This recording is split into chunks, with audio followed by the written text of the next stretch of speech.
Hi again. So as you know, my name is Cristina. I started last year, as you know, I mentioned it already. So I'm fairly new within the team, within talent acquisition.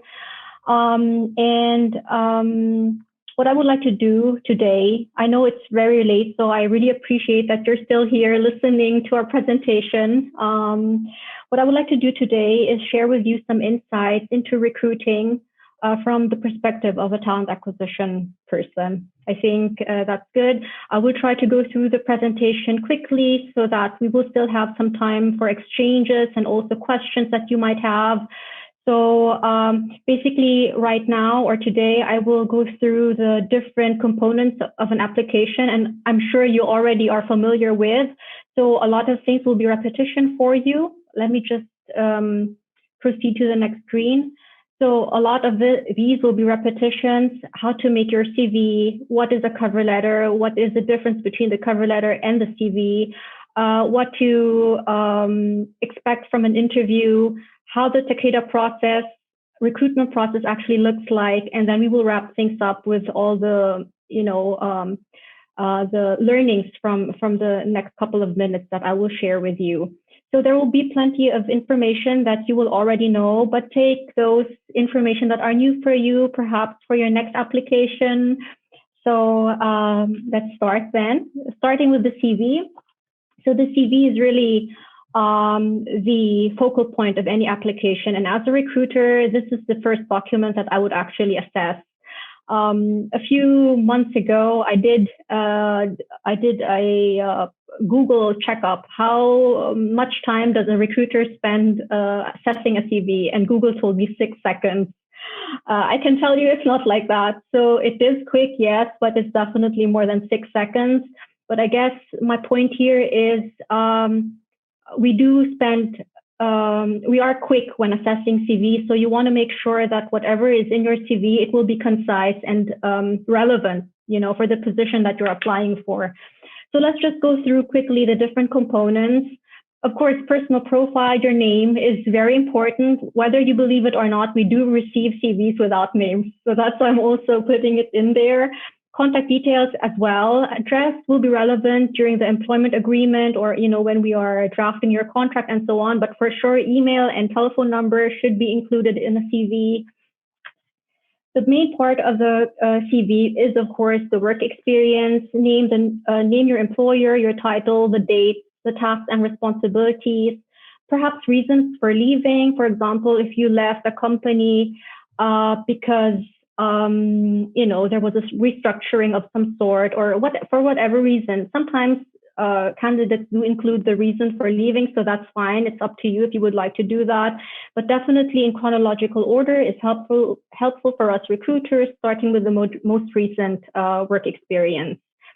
Also, of course, in the same principle, put in your education with the name of the institution, the degree, your course, your thesis and dates. And likewise, skills and languages is very important. So here I would expect things like, software knowledge, if it's C++ or maybe Python or R, or if you have made any certificates during your studies, it would be good to know what type of certificates. Also things like, types of methods that you've been using would be very relevant to know, and the level of expertise or how you gauge your level of expertise will be helpful for the recruiters just to assess, you know how to use Excel, but how good are you at Excel? So is it expert level or is it beginner's level? I think that really helps when assessing CVs. Some optional things, which I personally really enjoy reading through when I assess a CV is the photo, just because it makes it more personal and authentic, I think, and also hobbies or any voluntary work, something that you can share that goes beyond what you're doing, let's say, in your academic life or in your work experience.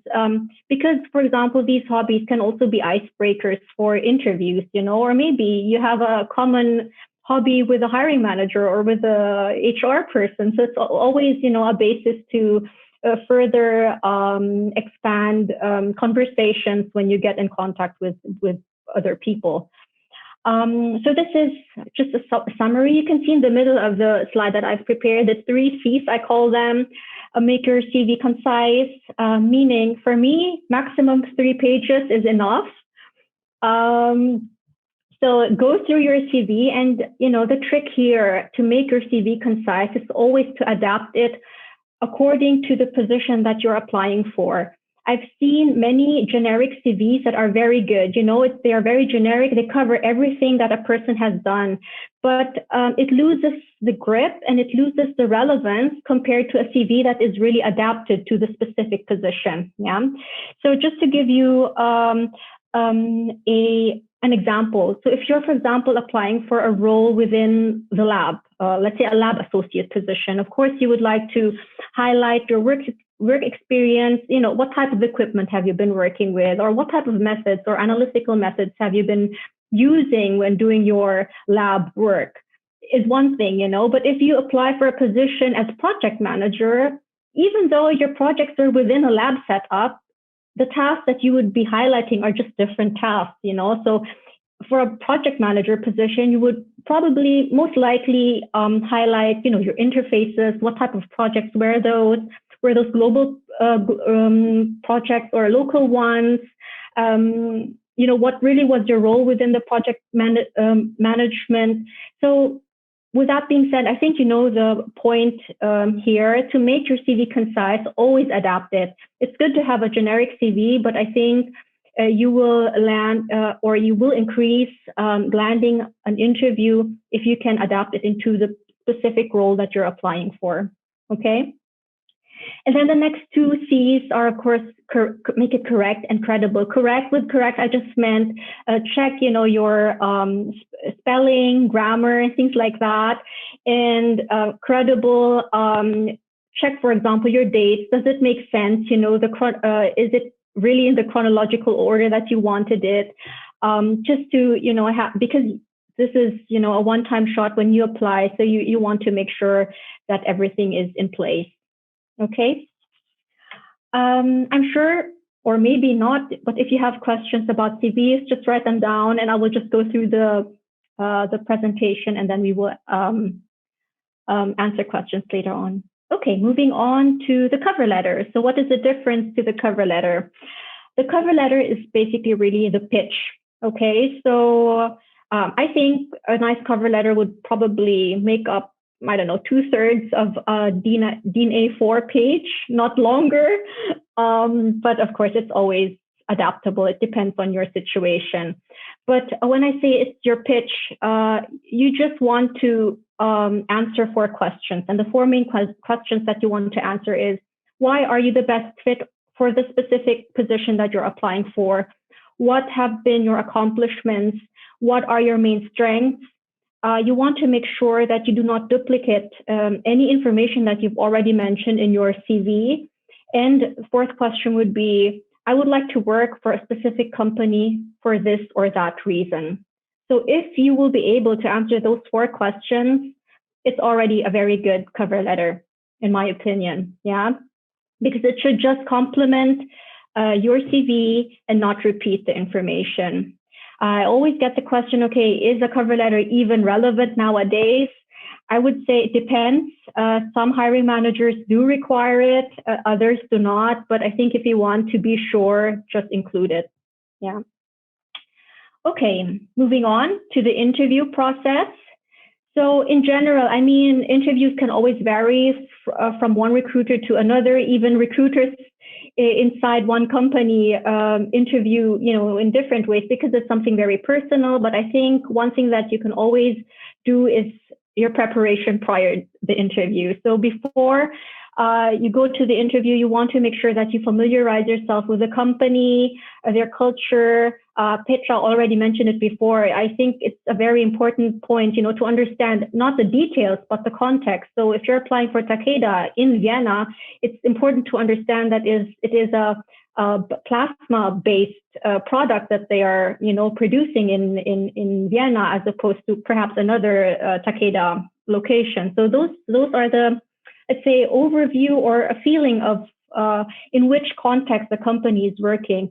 And also, if you already have an information about the names of people who will interview you, it would be good to do your research, just check on LinkedIn or check on Sing just to see, what type of people you will be talking to, because then, of course, you can also gauge what type of questions they are probably going to ask you. So I think this is really good. Another thing with regards to preparing yourself for the interview is, as you probably know, most of the recruiters will ask you to introduce yourself during the interview process. And this is your pitch. This is something that you can really prepare prior to the actual interview. And if you're able to tell them about your accomplishments, about your strengths, and why they should pick you within, let's say, a range of 5 minutes, for example, then you're already in a really good place. It's your opener for the interview. So I think preparation is really the key for the interview. During the interview, of course, there are also other things that it would be good to be aware of. And then one of those things is really body language, or the way you would also, let's say, maintain your eye contact or be confident without being cocky, for example. Those are crucial things to keep in mind. During the interview, it's also good to avoid negative statements about, your previous employer or your previous manager. Although not everything has been going well for you in the past, what you can do is really highlight the things that went well. This is really about focusing on your skills and your accomplishments. And a good thing to do is by using the STAR method. I don't know if you've heard about it, but let me just go through it very quickly. So STAR means situation, task, action, and result. So for example, if you're being asked, okay, what are your strengths? You could say, I'm a team player, right? But why are you a team player? So what was the situation? What was the task that was given to you? What were your actions and what were the results? Yeah, so this will really help to back up your answer. It's not just, okay, I'm a team player because I'm a team player. You have a situation that will back it up. And then, of course, ask questions. And this is also helpful, already during the preparation phase, because when you go to the website of a company, most likely you will have a lot of questions that you would like to ask, or, that just don't make sense because perhaps you don't have the insights yet. So whatever questions that may come up during the preparation phase while researching through the website, or while talking to your friends, perhaps who already work within that company, write them down, and you will have the time to ask those questions during the interview. And also as a tip, wait until being asked to talk about financial particulars. For sure, it's a very important part of the whole process, but most likely you will be asked at some point in time. And if you're being asked, then it's time to also disclose, of course, your expectation in this regard. And last but not least, after the interview, inform the recruiter about changes in your availability proactively, and also do not hesitate to contact your recruiter. For example, if you don't hear about, the progress in your process in particular, you most likely will have the email address or the telephone number. Just give them a call and ask them proactively, why it's taking long, or, how much longer you will need to wait, and so on. I think that is a very welcome step coming from, from applicants. Okay. Now, moving on to the Takeda recruitment. It's very straightforward, to be honest. So Trev already mentioned his way through the recruitment process. So I will just really summarize everything here. Everything we do is based on our online system. So it's takedajobs.com. I'm not sure right now. I think we have over 70 positions open, spread through Ort an der Donau and also Vienna. And as I mentioned to you before, it's a team of 8 recruiters for Takeda here in Vienna and Ort an der Donau. So if you have several positions that you find interesting, please, by any means, apply to all those positions. It doesn't matter how often you apply. You just want to make sure that your application reaches the recruiter who's actually, recruiting for that particular role. Because, I think that's just a tip that I think you should know. Don't hesitate, applying multiple times to positions, because it will only increase your chances of being invited to an interview. And here again, as Shaz already mentioned, expect a call from a recruiter, and this call can be very spontaneous. It's true. We will just, grab the phone and then call you and then ask you very general questions, but that's okay. And if that goes well, typically we would invite you to a first interview. And nowadays we do it via MS Teams with a link. And typically this is a call with HR and with a hiring manager. And if that goes well, there will be a second interview. Most likely it will be personal, if possible. It really depends on the guidelines. But, if possible, we, of course, would like to see candidates in person. And then last but not least, there will be formalities, for example, health checks, because we have to make sure that people are allowed. We have a doctor in our company who will check. And then also things like police clearance is something that we formally need to do prior to finalizing a hiring. Okay, summing up, really, Petra already mentioned this also, so I just want to repeat it. I think this is really the main point. Know yourself first. So what are your what do you enjoy doing? What is it that you would like to do in your life? What are your best qualities? What are your strengths? And once you know that, I think the direction to go is a bit more clearer, because you will have, let's say, a focus, right? And of course, we mentioned it a few times already, preparation is key. Know the company, know the people, know the value and the culture, and ask yourself, is it a company that you would actually like to work for? Because it's not just the company choosing you, but also you choosing the company, right? So it goes both ways. And then structure helps, of course. We've had the structure in the CVs with the 3 C's in the middle, and then, all those other components that are just as important. And for the cover letter, you have the 4 questions that you need to answer. For the interview, you have the STAR method. So structure will also really help during the entire recruitment process. Authenticity is also very important, of course. And this is, I think, is the make or break, or the deal breaker, or I don't know how you call it. But anyway, if you have 2 good candidates who are both really good, technically speaking, sometimes it is the candidate that is more authentic that is being hired for a position. I don't know why, but just out of experience, right? Because, this is about building your personal brand. So this is very important. And then, of course, keep your focus, update your resume or your CV every now and then, make it count, make it relevant, and make it, adapt it to the position that you're applying for. Highlight your accomplishments more than anything else, and just stay positive, really. Okay, so that is my presentation. I tried to be quick. I'm not sure how much time we have left, but if you have any questions, I'm happy, of course, to answer them. Interest, of course, as well.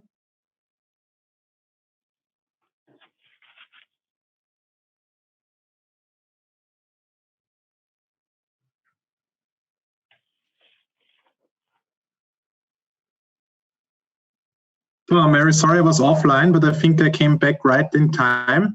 And before we ask the questions, I want that everyone, Andrea, you are ready now for the picture.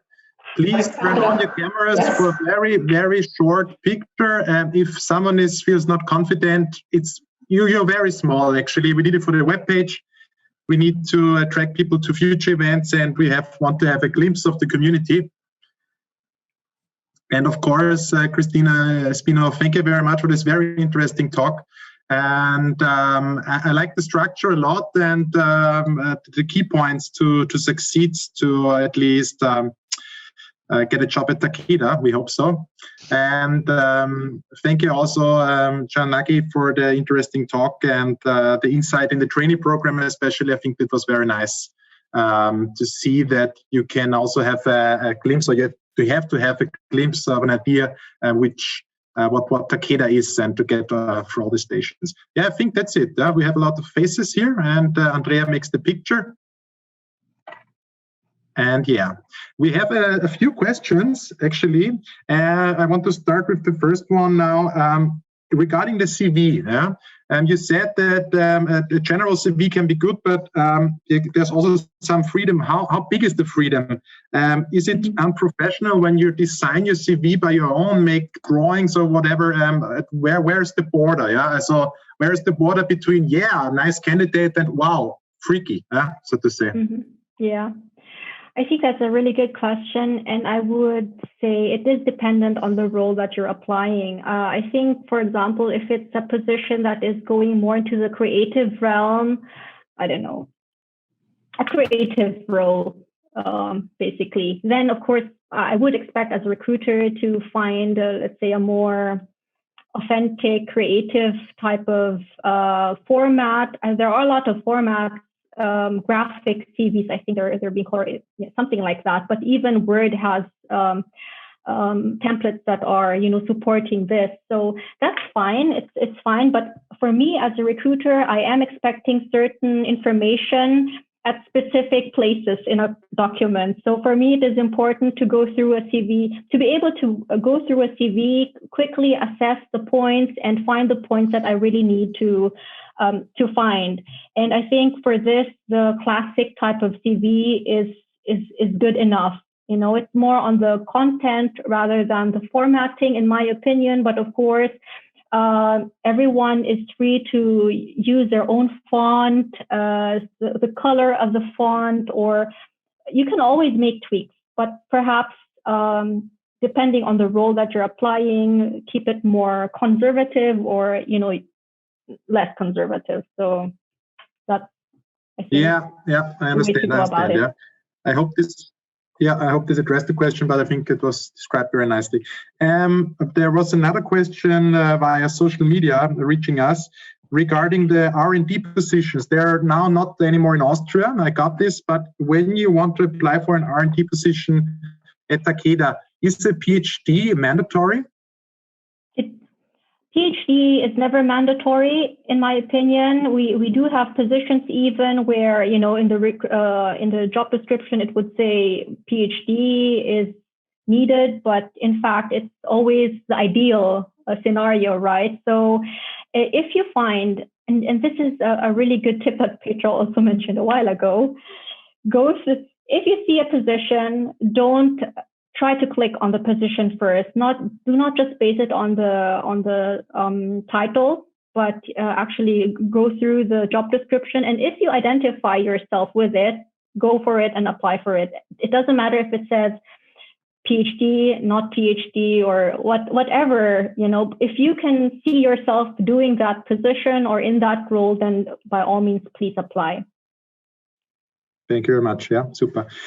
Another question, when we think about the whole academia situation, we have a lot of postdocs, less professorship positions, and at some stage, all the people have to have some work. How many applications are from postdocs which somehow did not then choose the academic way? Or do you have in your company the strategy to take simply people from other companies or from freshly after their PhD, so to say? So I think there were a lot of questions in that one question. So yes, let us try to dissect the question first. Okay, yeah. What was the first question of that question?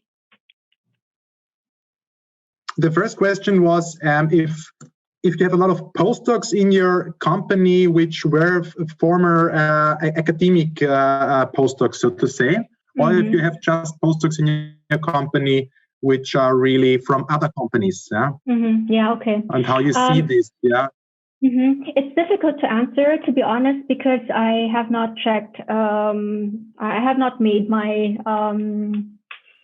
I did not evaluate the data that we have. So I don't know for sure how many of them have been just transferring from one company and so on. But what I can say is that we do receive, let's say in general, for one position, approximately 30 applications per role.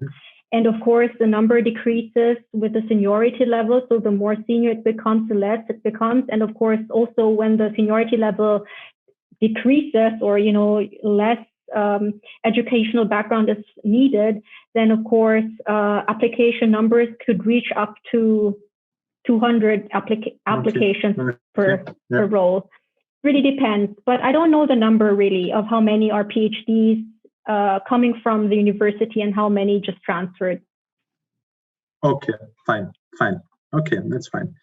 Yeah, thank you very much. I think there are no open questions yet anymore. Mm-hmm. Maybe Benny got one question in. Yeah, recruitment was already answered somehow. You mentioned that even if it says that a PhD would be nice or is required, it's not a no-go per se. But there was a question in chat regarding this minimal 2 to 3 years of working experience. Mm-hmm. So how do you evaluate these candidates that would fit the description that do not have this experience? Is it still a no-go, or should they apply? Also a tricky question, because if I'm thinking about PhD applicants, most likely you will have worked on a specific project within, I don't know, a time span of 2 to 3 years or even longer. And then, of course, that I would already count as first experience. Mm-hmm. But if you're if you do not have any experience at all and you still like the position, I would recommend for you to apply nonetheless. But of course, here I would also recommend for you to really look into your CV and try to highlight whatever you have done in your life that is somehow fitting to the position that you're applying for.